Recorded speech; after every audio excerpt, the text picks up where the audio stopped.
Sir. So, nung kitantay ngamin sir, ayan, no, may panggap kiti impeachment.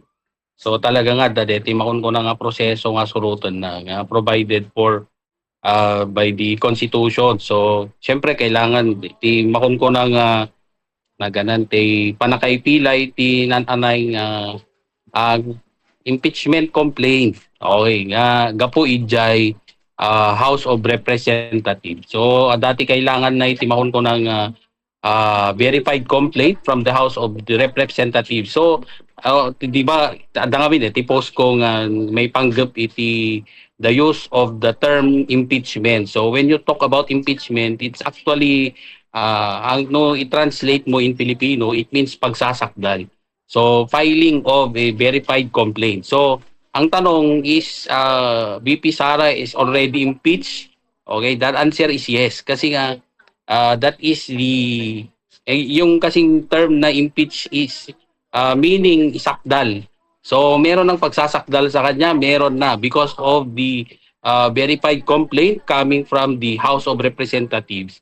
So ang next thing that would be done there would be of course yung trial through the Senate. So ngayon, siyempre, yung trial na yon ng Senate would require two-thirds vote of all members of the Senate. So dapat makakuha ng 16 votes. Okay, ang ating makakuha ng 16 votes. Okay, yung Senado para uh, to hold VP Sara, okay, yung kanyang conviction. So ngayon, pag titingnan mo ngayon yung structure, okay, or bilang ng mga members na pro and anti Duterte.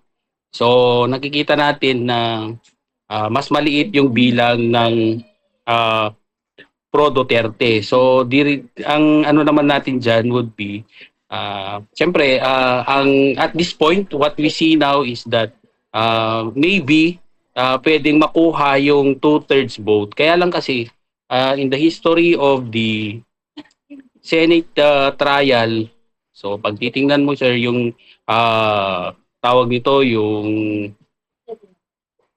trend for the past impeachment trials na ginanap. So wala naman tayong nakitang convicted na mga past officials. So unless pag halimbawa kay former Justice Renato Corona. So siya lang kasi siya naman is a justice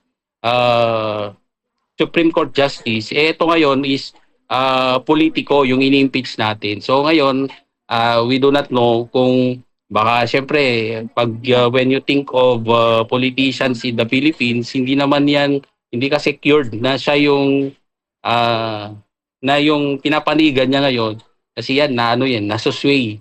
Okay, nagbabago-bago ang isip depende ng hangin, depende doon sa yung nakikita nila sa mga tao. So kung mga tao ay sa tingin nila ay pumapabor doon sa pagkalis ni VP Sara, so definitely yung boto nila would be for conviction. Pero pag nakita nila na marami nang magrarally, dahil siyempre marami ding supporters si VP Sara. Okay, ngayon na nagpakita ng suporta sa kanya in the past months. Okay, so maraming nagpapakita ng suporta sa kanya.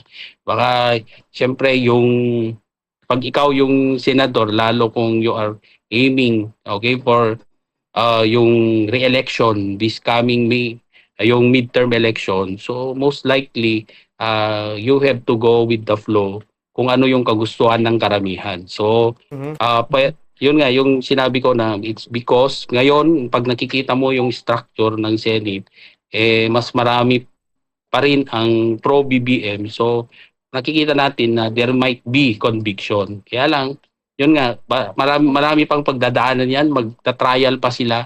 So and of course the voice of the people is very strong. Pag nakita yan ng iba, so di rin natin sure na yung kanilang suporta na i-convict siya might be magbabago pa yan. Pero meron tayong balita na nakita na yung Senate daw would parang maaga silang adjourn, okay, ng yung Senado. So magre-resume na lang sila after election. So meron ding implication 'yon kasi kung hindi yan yung hindi yan ita-trial ng Senate. So if that would happen after the election, so syempre yung composition ng Senate ay magbabago. So that would be another scenario as well.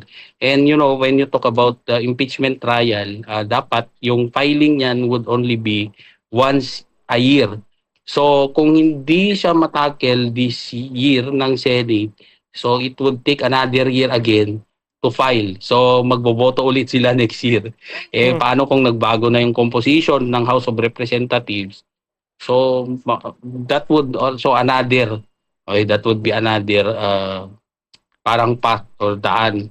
Okay. Yung Attorney, sorry yung for interrupt you. Attorney, itigal man inapprove tibiyang ti House of Representative then tibiyang ti Senado kagita may ti panag-adjourn da kay ti session ti biyang ti Senado. Salud sa attorney, mabaling ka di nga ang mga wayat ti special hearing para iti impeachment complaint against kini Vice President Sara Duterte iti biyang ti Senado no may ipatuludan iti plenary kada iti complaint against kini VP Sara, attorney. okay, sir. So that issue but it is special hearing. So it depends upon their procedure. So kung if their procedure allows, okay, to conduct special hearing, so most likely they will have that, diba, continued. Kaya lang yung nakikita kasi natin diyan, it's more of yung lead ng ating di ko lang alam, ano ko lang ito, personal observation ko lang. Parang hindi rin siya hindi rin siya, it will not lead to that path na magho-hold ng trial. Kasi di ba, bakit pa nila nabanggit yung pag-adjourn ng kanilang pag-adjourn ng yung kanilang meeting or hearing, bakit mag-adjourn sila kung talagang interesado sila to entertain this impeachment complaint. Okay, so wala sanang na-entertain na ganun. Dapat pag upon reaching yung Senate, yung complaint, okay, coming from the House, dapat ano na nila yun, i-entertain na nila agad. Kaya lang eto, yung merong tayong naririnig na parang magkakaroon ng adjournment. Okay, so parang hindi natin nakikita na somehow they will really entertain this impeachment complaint. Okay, okay. Attorney, di kalman, di kasapulan ti boto sa iti House members, iti Kongreso, kat 1/3 laeng. Tap nun maituloyan iti impeachment complaint. Iti biyang ti Senado, Attorney, atigo natin nga baliktad. Masapol nga 1/3 vote from kay iti Senado, ket mabaling maakwit isunan, Attorney. So, tibiyang ti Senado, what if no may trataren tibiyang ti Senado, so kasi mapasamak, baliktad, ti panang ay paniwayat iti trial court, ti biyang ti aslam ti trial court, ti biyang ti Senado, nga no once ka makaalat ti botos ka 1/3, it gadigit panpadalintag ti Senado, mapalinson na nukan nga maakwit, maawan di jay kasunan nga oriti complaint against king attorney. Okay, so hindi naman, sir. Yung kasing requirement na pag when you talk about the Senate trial, doon sa kanyang impeachment complaint, ano yan, sir, yung conviction ang pinag-uusapan. It's not the acquittal, so it's the conviction. So ang sabi sa batas is that yung conviction nila is requires 2/3 vote of all its members. So dapat 2/3 yung i-meet ng Senate para to convict her. Otherwise, kung hindi siya convicted, not guilty yan, so acquittal yan.